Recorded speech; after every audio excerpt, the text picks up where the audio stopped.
Good evening, everyone. How are you all doing? This is Man in the Mirror. So tonight's video doesn't really have much of an agenda. I wanted to talk to you about what Man in the Mirror really means, what it means to me, what the mission is, if you like, and how you guys can help it grow, and then obviously reach out to them people who are really in need. I've seen a few posts recently with people tagging me in it, and I really appreciate that. It's amazing that you think of me first of all, and second that I've made a little bit of an impression on you in order for you to think of me first. So that's really good news, and obviously in any way that I can help people struggling with anxiety or depression or low mood or whatever it may be. If I can't help, then certainly I can point you in the right direction and give you some tips and hopefully tools for your toolbox to help cope in these situations. Going back to Man in the Mirror, so what does it mean? Essentially, it starts with you. I can remember once feeling really detached and this bubble that I keep talking about, so this depersonalization, derealization bubble. And I can remember couple of different situations. First one was where I was driving, and you look in the rear view mirror, and it just felt so surreal. Looking back at myself, like, whoa, who's that? Just didn't feel real. Second one was when I think I was brushing my teeth, or I was in the bathroom, and I just looked in the mirror, and my identity had been lost. It was really freaky, really fucking scary when you look at yourself in a mirror and you don't even recognize that person. That's when you've got to change and you've got to do something. Now I look at myself and I think, right, what have I done? What 1% have I done today, or what 1% am I going to do tomorrow? And that keeps me motivated. Strangely enough, looking back at these videos actually motivates me more now than I've ever been motivated in my life, to help, to grow, to give people back some maybe a little bit of experience from my side, and really just to reach out to them people who are struggling with maybe identity or, like I say, anxiety. It's frustrating to know that there are so many people out there that don't know where to turn, or don't know, they have this feeling, and unfortunately they just let it build up and build up and build up and build up. But I think it's important to know that identity really, looking in the mirror, it starts with you. And if you're in this surreal bubble, there is change on its way, and it starts with you. It starts with these little 1% that I keep talking about, and I'm not going to shut up about them. I'm going to be consistent. You're going to grow in confidence, and you'll have the confidence within yourself to do what you need to do. And 1% can be, making someone a cup of tea and putting a smile on their face.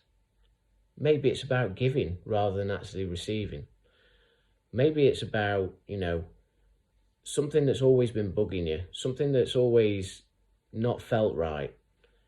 Change it, change part of it, tick it off. If you're wanting to lose weight in this new year, it's January still. Loads of people still on the, I see more people exercising now than I've ever seen. All right, I know it's locked down and gyms are shut, but people are out walking. And the difference is now people are saying hello more often than not. Not everyone, because some people are always miserable fuckers. But, they are starting to open up a bit more. And you know what I do? My 1%er sometimes is I go on a walk and I say hello to every single person that I see, just to get a response, just to kind of break that ice, just to say hello. And you know what? More often than not, they smile and they say morning or how you doing. And you know what? That's really good feeling as well. So it starts with you. Man in the Mirror is about starting with you. It's starting with the person that's looking back at you. What's your identity? What does that look like? Where do you want to be? What do you want to be growing into? If you're stuck in a dead-end job, or if you're on furlough now and you're contemplating where's the next career move, make your move, do it. Do it for yourself, do it for your family, do it for, you know, your kids or whatever that may be. Do it for you. Most importantly, do it for you. Don't do it for anyone else, but do it for you. You will feel the benefit of doing something for yourself, and you've got to get that identity back. You don't want to be looking in the mirror in 10 years and going, oh, I wish I'd have done that. And, you know, I had time back in 2020 and 2021 when I wasn't working so much and this, that, and the other. Make the best out of the bad situations. You know, I said to you before on another video that we focus too much on what we can't do.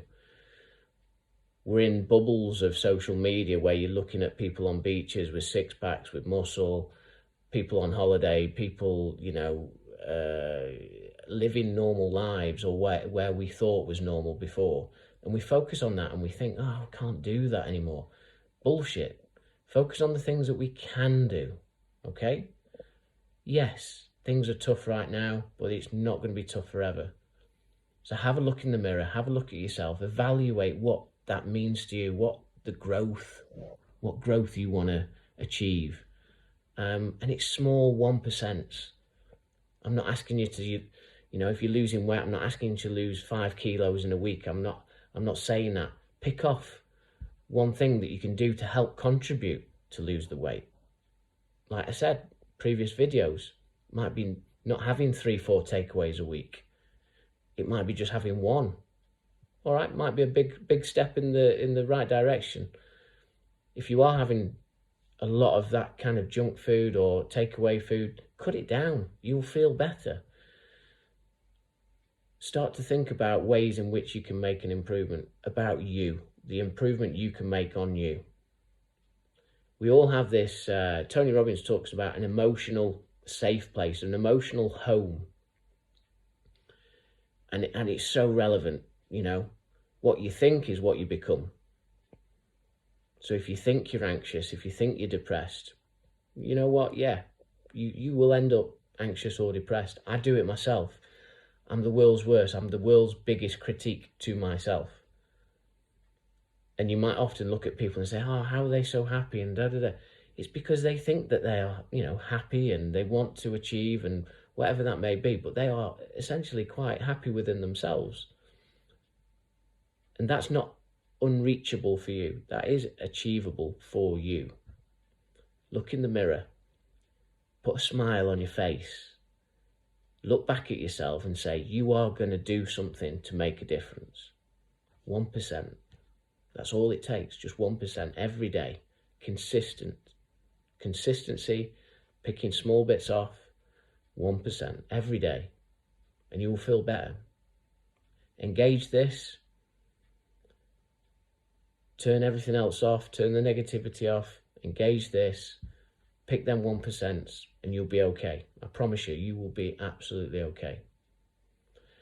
Short video tonight. I am going to try and keep these videos to 10 minutes. I know the other one the other night on supplements was quite long, but I appreciate you sticking with it and watching it out. Hopefully it was of some use. Please let me know what you think these videos, content, if there's anything certainly bugging you and you want a specific insight to something. It might be anxiety, it might be depression, it might be a symptom, it could be you know, something that someone said to you. Let me know and I'll quite happily share my experiences with you. All right, look after yourselves, pick them 1%, be consistent, look in the mirror, smile back. You're amazing, you're doing okay, and everything's going to be fine. Take care. Good night.